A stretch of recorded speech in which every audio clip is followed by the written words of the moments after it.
Hello. So it's been 3 weeks since I made a video, and today is the first day where I feel like I can do it. I've been completely overwhelmed, actually. Overwhelmed by the response to the last video and the outpouring of compassion and support. Some hate, which is always difficult. And just an overwhelming response of compassion and love, and very touching messages and comments, inspiring comments, heartbreaking comments. And I just wanted to say thank you to everybody that participated in the last video, everybody that commented and subscribed, and a huge thank you to those that donated. We do have a free healthcare system in this country, but it's overloaded. And even if it wasn't, I'd still need my own support. So I was coping my entire life. I led a desperate life. Always living in conflict, always. The pattern given to me as a child. And that pattern broke a couple of years ago, and I broke. I shattered. And that shattering is an opportunity, because nothing works from that point on. Nothing you are, nothing you do, no coping strategy, no thought process, no loop of behavior that used to hold you in gentle certainty as you kind of just lived in a repetition of the moment for safety.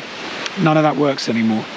There you are, naked, in the raw vulnerability of everything you didn't want to feel.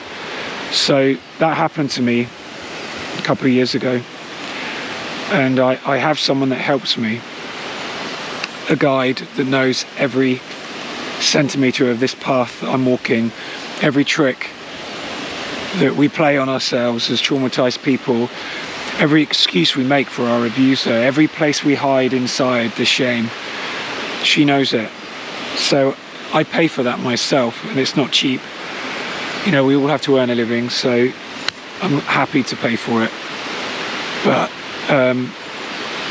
the money that was donated will go towards that ongoing care, so I can't thank you enough. I'll also use some of it to eat good food, because we need to eat healthily. I don't drink alcohol anymore. I certainly don't take drugs. And the one thing I do spend money on is healthy food. So everybody that donated will be helping me. So thank you so much. And the names of those people that didn't specifically say don't mention me, I'm going to put in the credits at the end. So I was overwhelmed because I have made miraculous progress over the last few months. Any progress, any change feels like a miracle when you've been trapped for decades. But I still live with all the things that I've lived with all my life. And when we break open and we break the pattern and we start to heal, we come into more intimate contact with all of those things. Shame, sorrow, heartbreak, rage, all of it. And it's the overwhelming nature of those emotions that keep us pushing it down inside, because it's too intense. And so when you do break, everything comes up, erupting like a primal scream of anguish. And it consumes you, it destroys you, it destroys who you think you are. And gradually, through the grieving process, you start to feel, you start to stabilize in those feelings. So I've been going through this for a few years now, so a couple of years of intense grief, and I am becoming more stable, but still I go through a very difficult time when I publish a video. And the more intimately I talk about what I went through, even though I still talk in vague terms, the more shame I feel.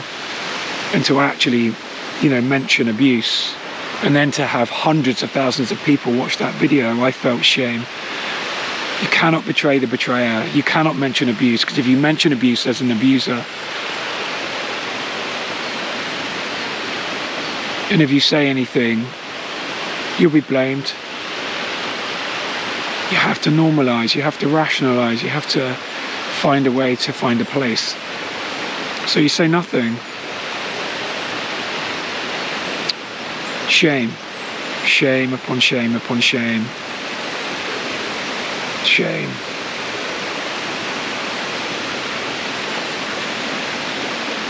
You know, we have to be the archaeologists of our own suffering. Archaeologists don't go digging around with a jackhammer and a pickaxe. They go gently.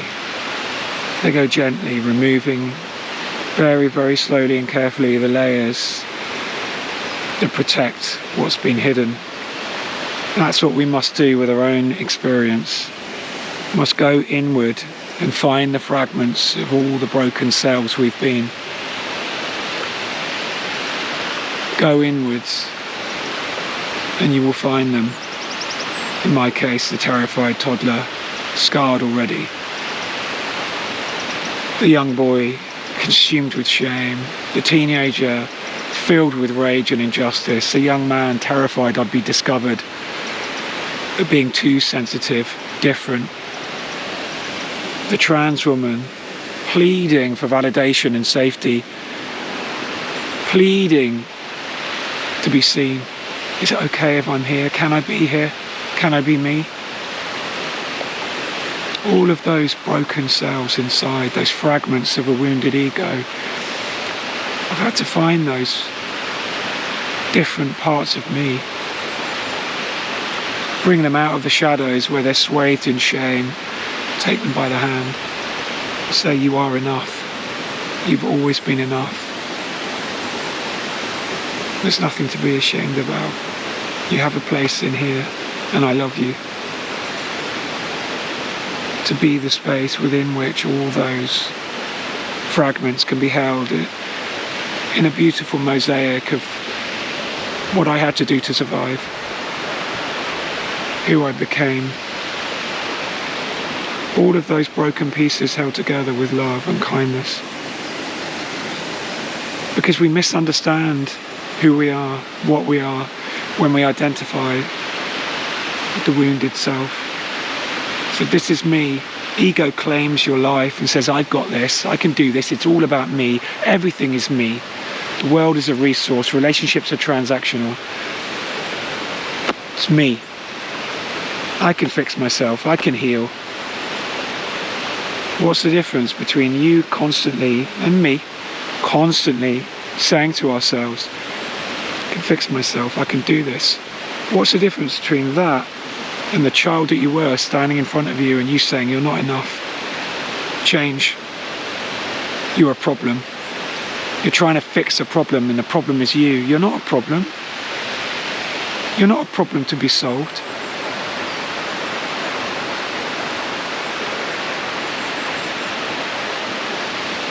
We need to hold ourselves in kindness and gentleness, acceptance, and then you see that you misunderstood who you were. You misunderstood who you were because really there is a self that lives beyond ego, beyond self-centeredness, lives in relationship, is found and nourished by the present moment. You are here. Until we accept everything we've been, feel the heartbreak and pain, let it fall into time where it belongs. We're never really present. We're bringing the twisted, contorted idea of self into the now. It dictates our relationship. It dictates how we're found. We have to relax and open. Forgive ourselves. Forgiveness for those that wounded you will come in time. It's a natural function of healing. It's unavoidable. But we don't need to force it. We need to forgive ourselves. So many people in the comments said, what's there to forgive? There's plenty to forgive. We betray ourselves, we reject ourselves, we invalidate ourselves. We hurt ourselves over and over and over again. There's plenty to forgive.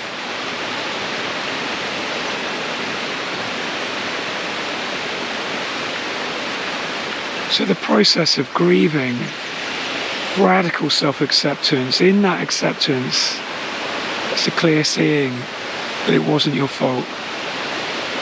Then the grief, then the heartbreak, crossing the threshold between the self of self-centeredness and the self that lives in relationship.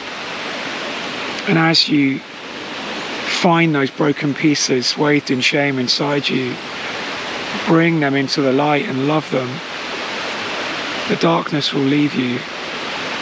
The darkness will leave you. And the space inside can be filled by everything.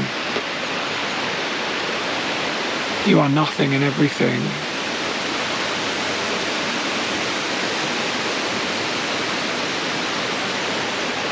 There's nothing to fear. There's nothing to want or to fix. I'm reading a James Finley book at the moment, The Contemplative Heart, and he shared something in it. And it's very similar to something I read a long time ago in a book by Eckhart Tolle called A New Earth. Eckhart Tolle puts it this way: I am not my thoughts, emotions, sense perceptions or experiences. I'm not the content of my life. I am life.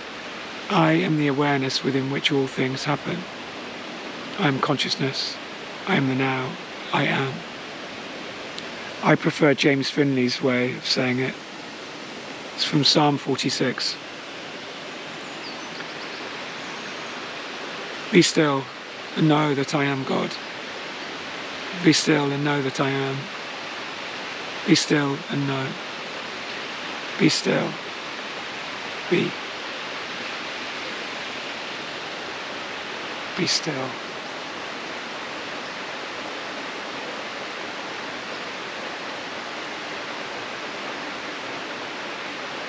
When we have the noise inside us, the jagged noise of our own self-hate, there's no stillness, there's no emptiness, just noise. You don't know what you're missing. You don't know what you're missing until that noise becomes quieter. Because the noise is a coping strategy. It masks the fear of actually being here and saying, this is me, can you see me? That noise, that loop of self-hate, that loop of self-abuse, it's a coping strategy. You're doing the work of your abuser, diminishing yourself. The noise masks the fear of actually standing in the space you already occupy and saying, here I am, this is me. No apology. Everything you do to cope stands in the way of that understanding. Be here. There's nothing more radical you can do than be yourself.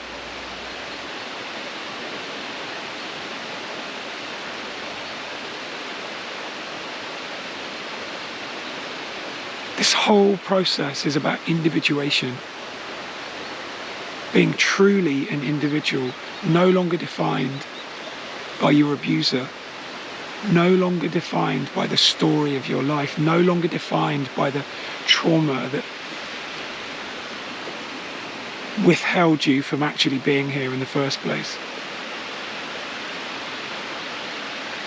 There is no story that defines you. There is no narrative that describes you.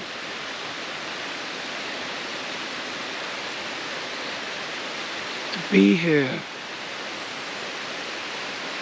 radically accept yourself, everything, wounds, scars, broken parts, mistakes, all of it. I am here.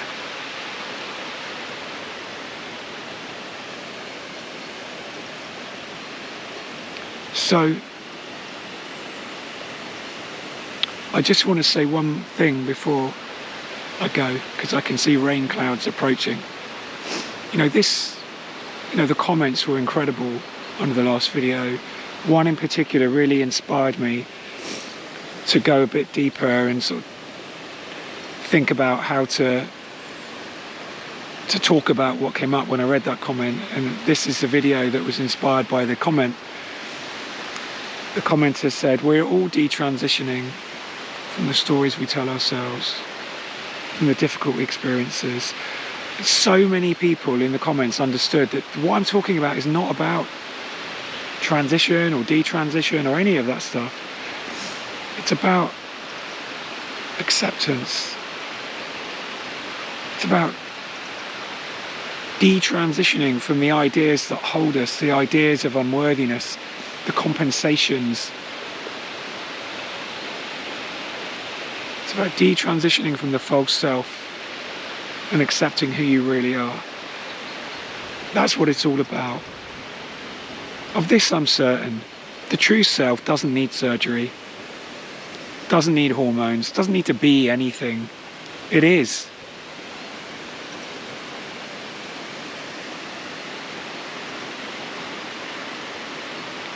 So we come home to that truth when we let go of the misunderstanding of who we thought we were. It's painful because it feels like a death. You're letting go of the world you'd made up in your own head and the character that you made to represent you in that world. A man that's helped me a lot over the years, Neil Kramer, once said to me, "Truth destroys the world you used to live in. But that world is illusion. There's already a world waiting for you. So be here." Okay, I can see the rain coming, so I'm going to go. Again, thank you to everybody that commented and subscribed, and all those lovely people that donated. You've really made a difference. Thank you so much. And I shall be back with the sun, hopefully. Okay, have a lovely weekend. Bye.